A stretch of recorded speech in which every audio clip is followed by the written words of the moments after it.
Levítico capítulo 25.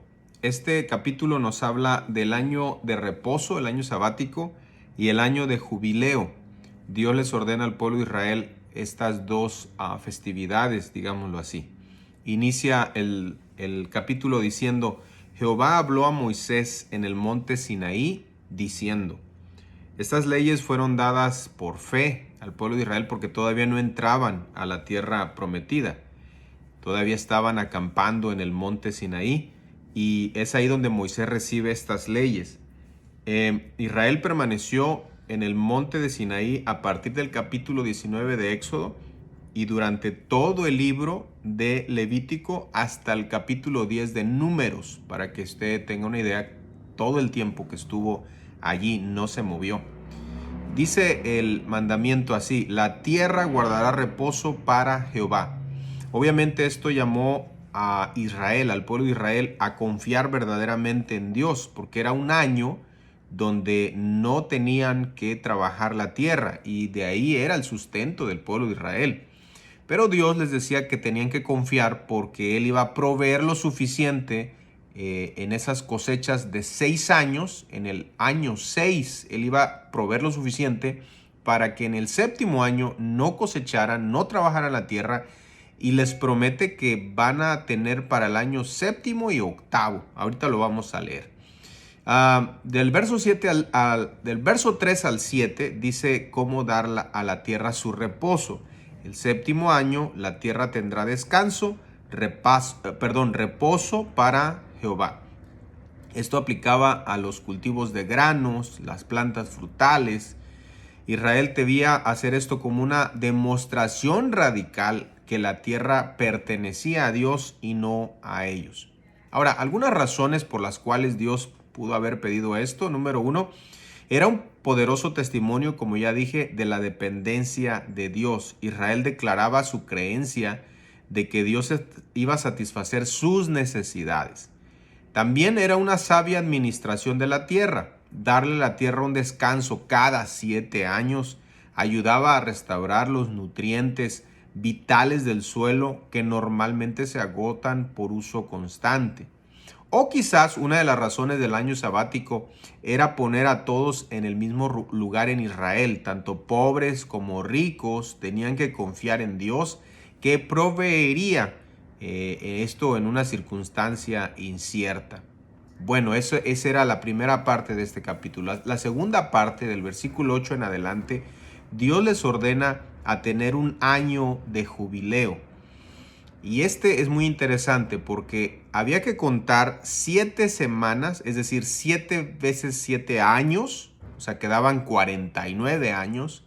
Y en el año 50, cada vez que se daba el año 50, tenían que tomar un año de jubileo.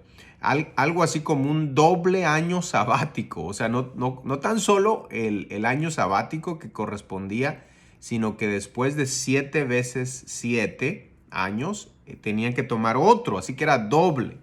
Dice, cuando la trompeta sonaba en el día de la expiación, así dice ahí el texto, para proclamar jubileo. Esto no solo significaba que la tierra recibía un año extra de descanso, era también una especie de liberación, porque en los siguientes versículos empieza a explicar muchas cosas que se liberan en este año de jubileo. La tierra debía volver a la familia a la que se había dado originalmente, y los esclavos podían regresar a sus casas, las deudas eran liquidadas a través de un procedimiento que es descrito desde los versos 13 hasta el verso 34. Por ejemplo, del verso 13 al 17 dice que en el año del jubileo la tierra volvía a su familia original. Del verso 23 al 24 habla de varias reglas de liberación en el año del jubileo. La tierra, el papel de un pariente que rescata al que se había vendido como esclavo. Quizás por la pobreza tenía que venderse como esclavo, de tal manera que en el año de jubileo era la oportunidad para que un pariente cercano le rescatara.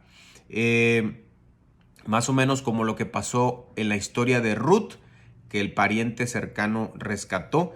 Bueno, eso era precisamente. De los versos 29 al 34 hay una excepción para la tierra en las ciudades amuralladas. Esta ley no se aplicaba allí, sino en el campo donde verdaderamente la gente necesitaba trabajar la tierra para sobrevivir. También se nos habla del cuidado de los pobres.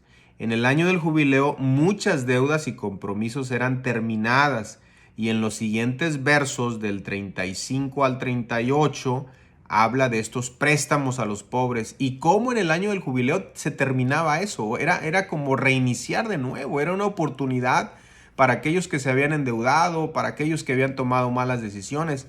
O sea, Dios estaba proveyendo una salida para ellos, y al mismo tiempo Dios estaba previniendo que los israelitas se convirtieran en gente abusadora, que solo buscara el dinero, los réditos, los intereses. Hay varias reglas en estos versos.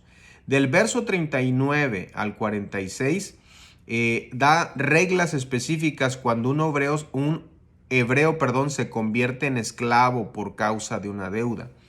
Era normal en aquel tiempo antiguo que alguien en situación de pobreza o incapaz de pagar sus deudas se convirtiera en esclavo. Bueno, la ley de Moisés no permitía a un israelí hacer esto con sus hermanos. No debía ser considerado como esclavo, sino como un criado, si era hebreo. De los versículos 47 al 57 se habla del rescate de un esclavo hebreo o de extranjero. Como ya dijimos, en el caso de los hebreos eran considerados como criados. Dice el texto: podrá ser rescatado, uno de sus hermanos lo rescatará. ¿Quiénes son? Bueno, un tío, el hijo de un tío, un pariente cercano de la familia lo rescatará. De los versos 18 al 22, y esto los dejé hasta el final por esta razón, Dios dice que Él iba a proveer para ese año sabático. Dios les dice así textualmente: ejecutad pues mis estatutos y guardad mis ordenanzas y ponedlos por obras y habitaréis en la tierra seguros. Entonces yo os enviaré mi bendición el sexto año. Es decir, que si Israel confiaba en Dios y iban a llevar a cabo este mandamiento, Dios en el sexto año les iba a proveer para que no les faltaran, ni en el año de reposo, ni en el año de jubileo. Era la promesa de Dios. Lo que Dios quería es que obedecieran y que confiaran en Él.